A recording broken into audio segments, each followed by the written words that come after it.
Айза перзентханаға аттанды. Ол немесе қыз. Айза жүкті екені және нәрестенің жынысы туралы ресми ақпарат берді.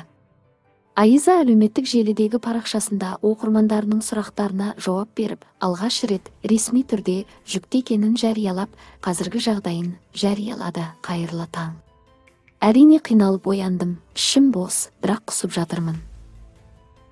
Біздің кішкентай жігіт. Құдайға шүкір, алғашқы скрин жақсы өтті. Мұндағы болашақ аналар өте агрессивті, олармен салыстырғанда барлық жағымсыз нәрселерді басыман өткергендіктен мен өзімді мес сияқты сезінемін. Тыныштық әлде дәрінің арқасында мен соншалықты тынышпын.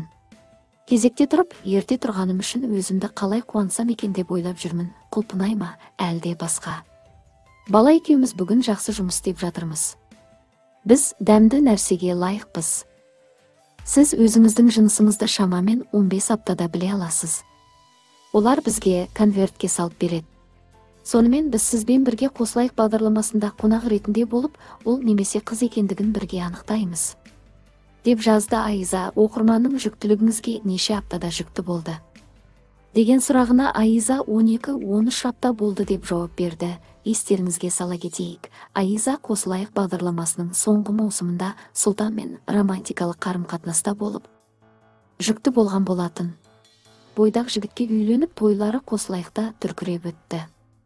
Айза мен Сұлтан қазір Түркияның Стамбул қаласында бірге тұрады. Олардың қызы Ләйлімді олардың жанынан кездірмейміз. Бейресми мәлімет бойынша қызы олармен бірге тұрмайды. Қалай болғанда да Айзаға болашақ перзентінің аман есен дүниеге келуін және әйел бақытын тілейміз.